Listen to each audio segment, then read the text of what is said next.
विधानसभा निवडणुकांच्या प्रचाराचा आजचा शेवटचा दिवस आहे। तोफा आज थंडावणार आहेत आणि त्यासाठी प्रत्येक उमेदवार आणि नेते मंडळी जोरदार प्रचार करतात।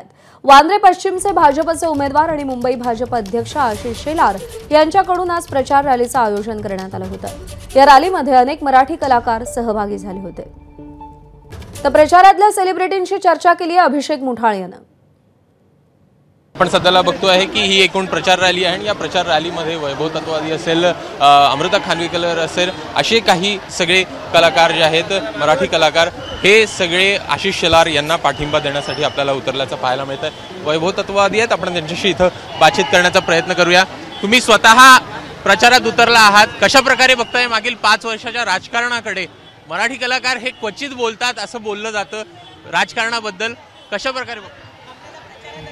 कशा प्रकारे बघतो, मला असं वाटतं की जसं एक ते नेहमी म्हणतात की nothing is permanent in politics, त्यामुळे तसं ते गेले 5 वर्षात आपण बघितलं आहे। ती कलाकार कमी बोलतात असं मला वाटत नाही, ते व्यक्त होतात जिथे पाहिजे तिथे।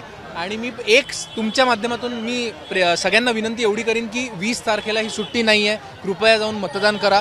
कारण मतदानाचा टक्का लोकसभेला पण पाहिला होता, तो फारसा महाराष्ट्रात जरा कमी होता। सो ॲटलिस्ट यावेळेस आपण डेफिनेटली जाऊन आपल्या लाडक्या नेत्यांना नक्की मतदान करा अशी मी विनंती करतो।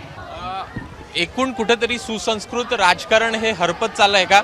एकूण आता आम्ही बोलत होतो काही कलाकारांशी, त्यांचं असं म्हणणं पडलं की आशिष शेलार हा सुसंस्कृत राजकारणाचा चेहरा आम्ही बघतो म्हणून आम्ही इथं उतरलोय।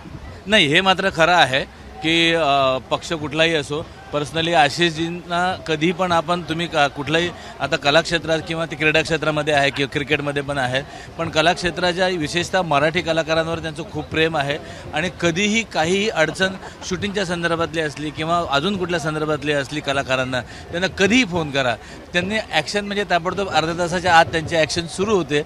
आणि त्याच्यासाठी ते आशिष शेलार सगळ्या मॅक्सिमम सगळ्या कलाकारांचे प्रिय म्हणजे एक आपला हक्काचा एक नेता असतो बा, कोणाला काय सांगायचं तर आशिष शेलारांना सांगायचं, असं ते आहे सगळ्यांचं मनात। आशिष शेलार जे आहेत ते प्रत्येक क्षेत्राशी निगडीत आहेत, मग ते स्पोर्ट्स असेल किंवा चित्रपट असेल, नाटक असेल, ते स्वतः प्रोड्युसर राहिलेले आहेत।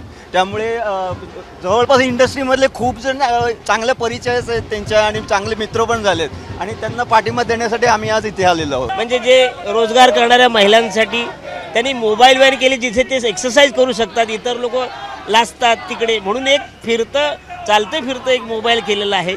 मी त्यांना सपोर्ट करायला आलेलो आहे। 20 तारखेला आपण न विसरता थँक्यू म्हणायला फक्त यायचं आहे। मी मतदान करणार आहे, तुम्ही पण करा। या इलेक्शनला ही माझी आशा आहे की नागरिक म्हणून ही जी स्टेबिलिटी जी गायब आहे मागच्या 2019मध्ये, स्टेबिलिटी या इलेक्शननी यावी, जेणेकरून आपल्या राज्याचं, महाराष्ट्राचं एकूण भलं व्हावं। एबीपी माझा, उघडा डोळे बघा नीट।